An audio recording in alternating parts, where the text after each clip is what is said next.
नमस्कार दोस्तों, मैं हूं अभिनव सिंह और आज 11 जून 2022 यानी कि आज जो भी क्वेश्चंस मिले हैं उस पर मैं बात करने वाला हूं। तो ये लाइव क्लास नहीं है, वैसे आप लोग को मालूम होना चाहिए। तो आज क्वेश्चन सपना कुशवाहा, राहुल प्रजापति और गणेश सिंह ने क्वेश्चन भेजा है और भी लोगों ने क्वेश्चन भेजा है, तो 3 नाम लिख दिया मैंने। थोड़ा सा फीडबैक भी देख लेते हैं कुछ लोगों का। जैसे रिया कह रही है कि आज पेपर हो गया, 1 वीक पहले ई बुक ली थी, सच में सर कमाल हो गया, 80% प्लस करके मैं आई हूँ और ये बहुत खुश भी हैं। LKO गेमिंग कह रहे हैं थैंक यू सर, मैंने आपकी वीडियो 3 दिन से ही देखना शुरू की थी और मेरा आज एग्ज़ाम था और एग्ज़ाम मेरा बहुत सही गया। मैं ये नहीं कह सकता कि मेरा डिवीज़न 100% आएगा, लेकिन 60 से कम भी नहीं आएगा, so thank you so much. ऐसा कौन बोल रहा है? LKO नाम तो लिखा नहीं है ऐसे। सूरज वर्मा कह रहे हैं कि मैंने PDF भी लिया था, वीडियो भी देखा था, मैंने PDF से पूरा सुपर मास्टर पढ़ लिया था, पेपर बहुत अच्छा गया, ऐसा लग रहा था जैसे पेपर आपने ही बनाया हो। तो ये बड़ा दिलचस्प कमेंट्स कर दिए इन्होंने, ऐसा हमेशा मुस्कुराते रहिए बोल रहे हैं। कृष्णा कह रहे हैं कि मेरा पेपर हो गया, आप जो पढ़ाए थे बहुत आया था। तो कुछ बातें आपको बताता हूँ मैं। पहली बात तो लाइक सब लोग कर देना, जितने लोग देख रहे हो ना, लाइक कंपलसरी है और लाइक ज़्यादा होनी चाहिए, ये बात जानना। 1000 टारगेट है लाइक का, 1000 लाइक पूरा करो जल्दी से। एक चीज़, बूट स्ट्रैपिंग के रूप में किसको कहते हैं? देखो, मेरे पास लगभग आज 100 लोग का मैसेज या फिर कमेंट, 100 लोगों का समझ लो संदेश मेरे पास पहुंचा। 100 लोगों में से समझ लेना, जैसे 100 लोग बोले, क्या क्या बोले 100 में से, आप लोग को एकदम क्लियर बताता हूं मैं।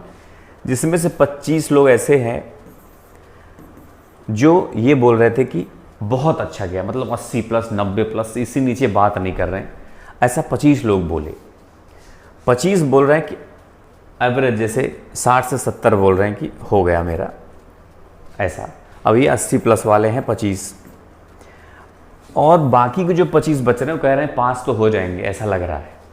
मतलब इतने बोल रहे हैं कि पास तो हो जाएंगे ऐसा लग रहा है, मतलब 50 के आसपास ये लोग किए हुए होंगे, 50 से 60 पहुँचाए होंगे।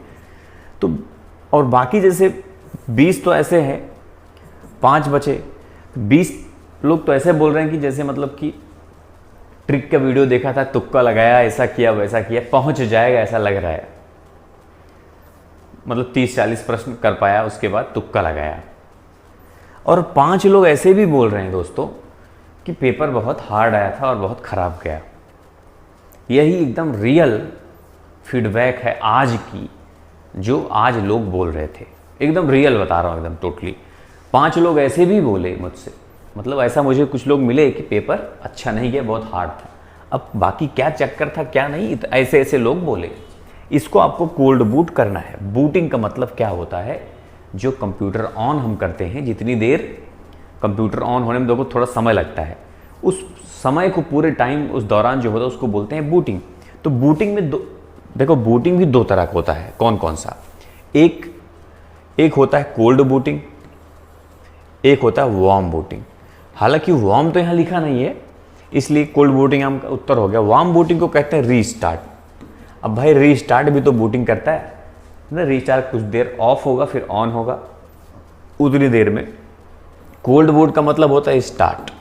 तो दोनों आपको मालूम होना चाहिए कि बूटिंग का मतलब कोल्ड और वार्म होता है। बूस्ट स्ट्रैपिंग की बात आती है तो कोल्ड बूटिंग उसको बोल देते हैं।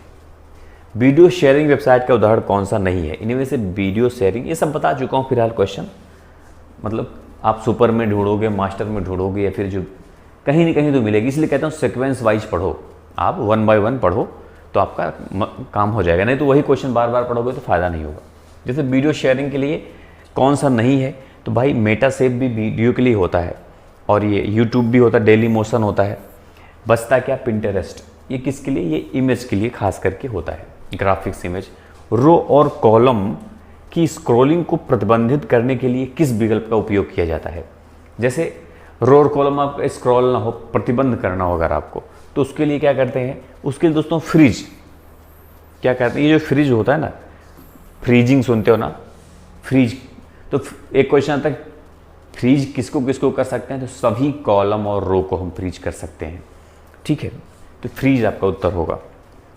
लिब्रे ऑफिस राइटर फॉर्म नियंत्रण के लिए कॉमनली डेटाबेस का उपयोग किया जाता है। Which database is commonly used for Libre Office writer form control.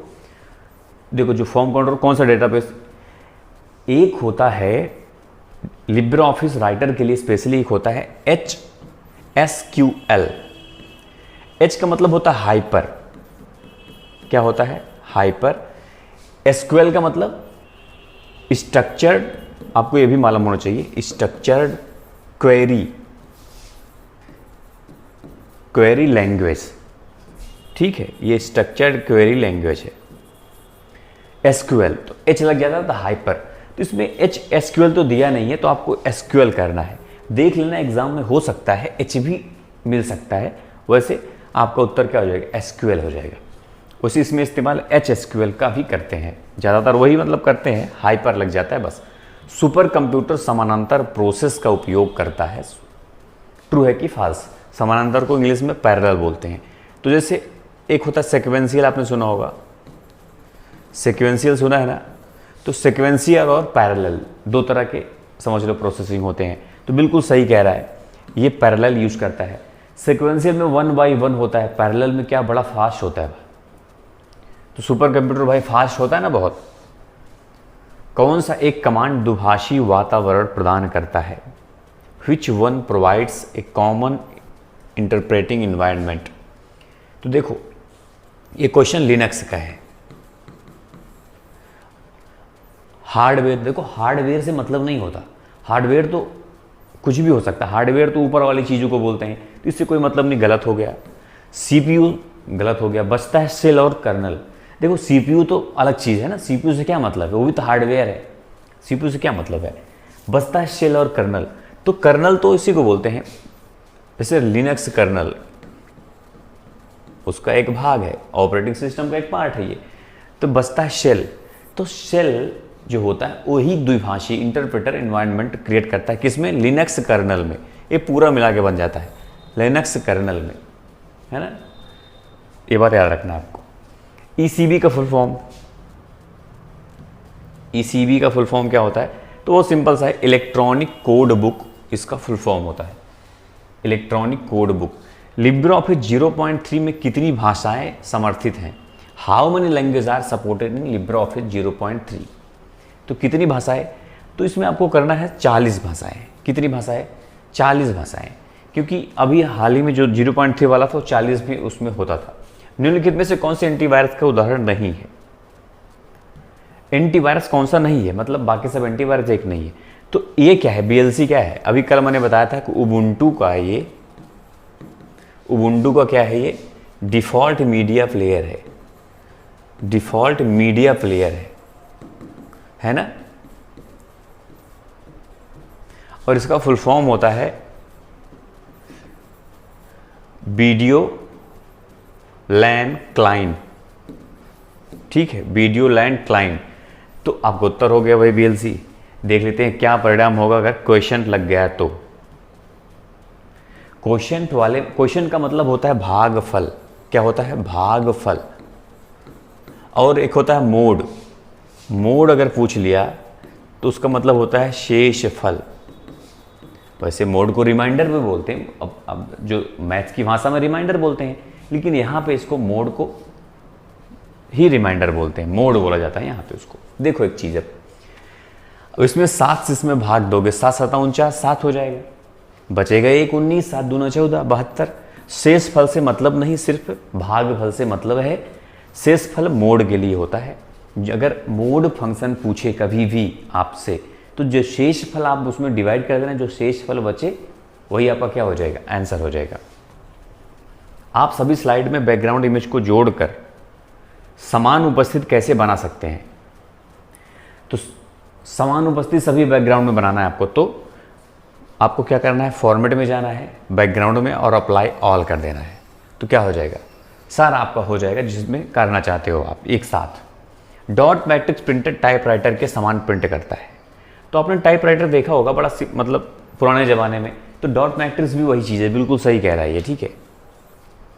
Dot matrix, आजकल जो लेज़र प्रिंटर चल रहे हैं वो सब फास्ट वाले, जो लेज़र प्रिंटर तो होता है जिसमें आपने देखा होगा कि बड़ी जल्दी, जो ब्लैक एंड वाइट जल्दी जल्दी निकालते हैं, बस फास्ट काम करता है, टोनर यूज करता है कहते हैं। लिब्रे ऑफिस इम्प्रेस प्रोग्राम प्रत्येक स्लाइड के लिए नोट्स बनाता है जो केवल दिखाई देते हैं।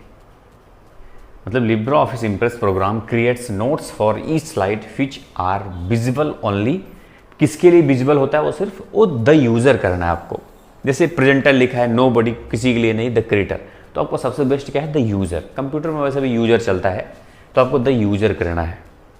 लिब्रे ऑफिस कैल्क स्प्रेडशीट में फॉन्ट आकार के ड्रॉप डाउन मेनू में उपलब्ध फॉन्ट साइज निम्न में से कौन सा है? इनमें से कौन सा उपलब्ध होता है? कुछ चीज़ें आपको ड्रॉप डाउन मेनू के बारे में बता देता हूँ। जैसे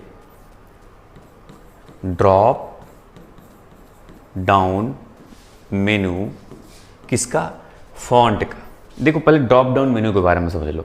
ड्रॉप डाउन मेनू में दो बात होती है। जैसे पहला क्या हो सकता है? मैक्सिमम, एक हो सकता है मिनिमम। बाकी ये पूछ रहा है, ये भी तो है ही है। तो देखो मैक्सिमम पूछता है दोस्तों, तो आपको करना है 96, और मिनिमम पूछता है तो 6।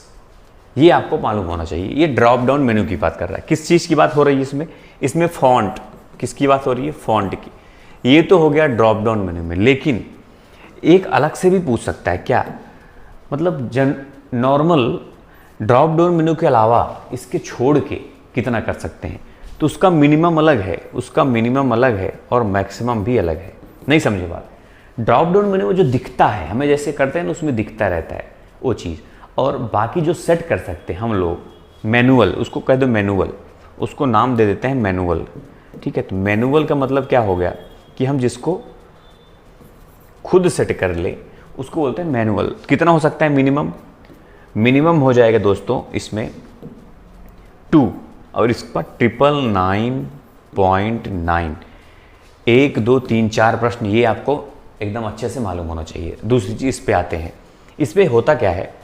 10 मतलब 2 से 6 से शुरू होता है। ये ड्रॉप डाउन मेनू की बात कर रहा है। 6 7 8 9 10 तो होता है, फिर 10:30 भी होता है, फिर 11 12, चले आते आते कहाँ तक आता है? ये 16 तक। उसके बाद 16 के बाद 17 गायब हो जाता है। क्या गायब हो जाता है? 17 गायब हो जाता है। 17 क्या? 17 की जगह 17 के बाद 18 आ जाता है। 19 गायब, 20, फिर 21 भी रहता है, 22, फिर 24, 26, 28। जैसे 28 आता है उसके बाद सीधा 32 आ जाता है। क्या आ जाता है? सीधा 32 आ जाता है। अब इतनी यहीं तक पूछता है 2 क्वेश्चन, एक इधर पूछता है यहाँ पे, एक यहाँ पूछता है। 19 नहीं पूछता है, इनमें से कौन सा नहीं है, तो 19 नहीं होता। पूछ रहा किस इसमें से कौन सा है, तो ये दिख रहा है आपको 28 है। 28 है ना, तो 30 है ना, 29 है ना, तो 31 है। 28 के बाद सीधा 32 आ गया। ये आपको मालूम होना चाहिए, बहुत इंपॉर्टेंट चीज़ मैंने बताया। कई क्वेश्चन, 6-7 क्वेश्चन आपका बन गया इसमें। किस राइटर की सुविधा से आप सभी उपनिर्देशों के लिए कंटेंट्स और इंडेक्स की टेबल बना सकते हैं? तो वेब डॉक्यूमेंट, पीडीएफ में, इन द मास्टर डॉक्यूमेंट, या फिर इन सिंपल डॉक्यूमेंट, किस में हम क्या बना सकते हैं? कंटेंट्स और इंडेक्स की टेबल बनाना है आपको। तो कुल मिलाकर टेबल जैसे बनाना है, तो सिंपल डॉक्यूमेंट, किसमें? सिंपल डॉक्यूमेंट करना है आपको। ठीक है, उसमें बना सकते हैं। देखे हो आपने, अगर बनाया होगा तो। हम वेब ब्राउज़र में वेब पेज की भाषा परिवर्तित नहीं कर सकते। मान लो वेब ब्राउज़र है आपका, तो भाषा बदलना है, बदल सकते हो? नहीं बदल सकते। तो कह रहा है नहीं कर सकते, इस वजह से क्या हो जाएगा? ये फॉल्स हो जाएगा। ठीक है, ध्यान रखना आपको। क्लाउड कंप्यूटिंग का मतलब क्या होता है? अभी देखो, कल मैंने आपको अच्छे समझाया था। क्लाउड का मतलब इंटरनेट, कंप्यूटिंग का मतलब वही कंप्यूटर, जो भी चीज़, स्टोरेज, मतलब जो चीज़ हम स्टोर करते हैं किस पे? इंटरनेट पे। तो storing data of cloud server, कहने का मतलब क्लाउड सर्वर पर, इंटरनेट पर जब डेटा को हम स्टोर करते हैं उसको क्या बोलते हैं? Cloud computing. Linux operating system support करता है, किस तरह का सपोर्ट करता है? Multi user multitasking, multi user multitasking, या फिर मल्टी, अलग अलग लिखा है, सिंगल। तो आपको करना है ए नंबर पे कि मल्टी यूज़र भी करता है मल्टीटास्किंग। मल्टी यूज़र का मतलब क्या होता है? मल्टीटास्किंग का मतलब क्या होता है? एक बात थोड़ा समझा देता हूँ, फिर आगे बढ़ता हूँ। मल्टी यूज़र का मतलब होता है एक साथ एक से अधिक कई लोग काम कर सकते हैं, और मल्टीटास्किंग का मतलब होता है एक साथ आप कई काम कर सकते हो। जैसे आप मतलब कि चाहो तो, होता क्या है, जैसे आपने कभी कभी मोबाइल फ़ोन में 2 काम कर रहे हो, आप फेसबुक भी ओपन किए हो प्लस गाना भी सुन रहे हो कहीं और से, जैसे गाना डॉट, मतलब एक गाना एप्लीकेशन है उस पर, मतलब ऐसी चीज़ें बता रहा हूँ मैं, दो काम कर रहे हो आप एक ही समय में, MS ऑफिस भी चला रहे हो और लिब्रे ऑफिस भी चला रहे हो, तो दो काम हो गया कि नहीं। ऐसा वर्ड में रूलर डिफ़ॉल्ट रूप से प्रदर्शित होता है। और जैसे मैंने आपको समझाया कि जैसे मल्टी जो विंडो हम लोग पढ़ते हैं, विंडो 10 विंडो, ये भी मल्टी यूजर प्लस मल्टीटास्किंग दोनों होता है, विंडो भी, ठीक है। तो डिफ़ॉल्ट रूप से प्रदर्शित होता है, बिल्कुल सही। रूलर क्या होता है, जिसमें आपने देखा होगा जो इंडेंटेशन और मार्जिन के लिए ऊपर दिखता है, उसको रूलर बोलते हैं। लिब्रे राइटर में ट्रैक चेंज का विकल्प है। तो कहाँ पे होता है ट्रैक चेंज? ट्रैक डिटेल में मिलेगा, रिकॉर्ड में मिलेगा, नॉट रिकॉर्ड में मिलेगा, हिस्ट्री में मिलेगा। तो रिकॉर्ड में मिलता है। किस में मिलता है? रिकॉर्ड में मिलता है। सिंपल सी एकदम बात है। टोकन रिंग कंप्यूटर संरचना किसके द्वारा बनाई गई? टोकन रिंग किसके द्वारा नहीं बोल रहा है कि माइक्रोसॉफ्ट द्वारा बनाई गई है, ट्रू है कि फॉल्स। तो दोनों एक क्वेश्चन आता है किसके द्वारा बनाई गई, तो वो पूछता पता चल जाएगा मान लो आपको। तो क्या माइक्रोसॉफ्ट द्वारा बनाई गई? तो ये दोस्तों IBM द्वारा बनाई गई। किसके द्वारा? IBM। IBM का मतलब समझते हो ना, इंटरनेशनल बिजनेस मशीन। क्या होता है? मशीन। तो IBM ने बनाया था, इस वजह से क्या हो जाएगा, ये फॉल्स हो जाएगा आपका। ऑथेंटिकेशन के लिए AEPS में यूनिक आईडी और किसका उपयोग किया जाता है? तो दोस्तों यूनिक आईडी के साथ किसमें? AEPS में। AEPS मतलब समझ गए ना, आधार इनेबल्ड पेमेंट सिस्टम। तो उसमें ऑथेंटिकेशन के लिए, जैसे ऑथेंटिकेशन करना है, ऑथेंटिकेशन का हिंदी में कहते हैं प्रमाणीकरण। क्या बोलते हैं? प्रमाणीकरण। प्रमाणीकरण करना है तो बायोमेट्रिक्स सबसे ज़्यादा इंपॉर्टेंट होता है। भाई आधार से संबंध में बायोमेट्रिक्स जो होता है सबसे इंपॉर्टेंट होता है। बायोमेट्रिक्स का क्या मतलब होता है? जैसे जब हम अपने हाथों से जो अंगूठे का ऐसा रखते नहीं है, और अपनी जो आइरिस स्कैन, आँखों का जो वो होता है, उससे स्कैन करते हैं, तो उसको आइरिस स्कैनिंग और फिंगरप्रिंट, उसको बोलते हैं बायोमेट्रिक। निम्नलिखित में से कौन एक इनपुट डिवाइस नहीं है? इनमें से कौन सा इनपुट डिवाइस नहीं है? देखो एक बात याद रखना, इसमें ऐसे OCR और voice recognition device, optical scanner और कॉम दे देते हैं, ये वाला नहीं देंगे आपको एग्जाम में। ये मैंने अलग से जोड़ दिया, इसलिए जोड़ दिया कि full form computer output to microfilm. तो यही आपको उत्तर भी हो जाएगा। बोल भी रहा है कि आउटपुट है ये टू माइक्रोफिल्म, मतलब जो फिल्म बनाते हैं छोटी सी। OCR हो गया वॉइस रिकॉग्निशन। जब वॉइस रिकॉग्निशन की बात आती है तो वॉइस रिकॉग्निशन के बारे में आपको बताया था कि जिसमें आप बोलते हो या फिर जिससे आप लिखते हो, वो चीज़ इनपुट डिवाइस होती है, हमेशा याद रखना। जो हाथों से और जिसका इस्तेमाल मुंह से करते हैं और हाथों से करते हैं, वो सारी चीज़ें इनपुट डिवाइस मानी जाती हैं। और जिसको हम आंखों से देखते हैं और कानों से सुनते हैं, वो चीज़ें क्या है? आउटपुट डिवाइस मानी जाती है। समझ गए बात की नहीं? बात एकदम समझ लेना है अच्छे से। बस इतने क्वेश्चन दोस्तों मैंने लिया। वैसे बहुत क्वेश्चन जो आए आज, वो एकदम पहले मैंने आपको बता भी चुका था। इनमें से देखा होगा आपने, ज़्यादातर आपको लगा होगा कि सब पढ़े लिखे हो, वैसे भी ज़्यादातर उसी में से आएंगे क्वेश्चन। थोड़ा सा नया मिले अगर आपको, एक भी क्वेश्चन नया दिखता है तो मुझे ज़रूर भेजना, ठीक है। मुझे ऐसा आपको लगे कि नया है। कभी कभी होता क्या है, लोगों को लगता है कि नया है, लेकिन वो नया रहता नहीं है। खैर, देंगे कहाँ से? मैंने करीब 2000 से ज़्यादा प्रश्न बता चुका हूँ, 2500। तो उन्हीं में से आएगा, एक आध दो इधर उधर से दे देंगे, थोड़ा भाषा बदल के। वो लोग भी चाहते हैं कि परीक्षा तो हो ही रही, एग्ज़ाम है। तो इनमें से किस डिवाइस से सेलुलर टेलीफोन सबसे निकट संबंधित है? ये होमवर्क के लिए प्रश्न है, तो आप लोग बताना और अपना फीडबैक भी देना जिनका एग्ज़ाम हो गया है, ठीक है। और मुझे आप फेसबुक, इंस्टाग्राम, ट्विटर पे भी फॉलो करना, वहीं से क्वेश्चन भेज लेना। फॉलो सब लोग कर लिए करो, जो लोग यूज़ करते हो ना, मुझे जरूर फॉलो कीजिए, वहाँ जुड़े रहा करो, ठीक है। तो हमेशा जुड़े रहेंगे हम लोग, साथ में रहेंगे वहाँ पे भी, है कि नहीं? तो बस दोस्तों, इस क्लास में इतना ही। मुझे बताना जो कुछ भी हो, क्वेश्चन भी भेजना सब लोग, तो कल भी मैं डिस्कस करूँगा जो कल आएंगे। तो मिलते हैं फिर नेक्स्ट क्लास में, तब तक के लिए जय हिंद, जय भारत।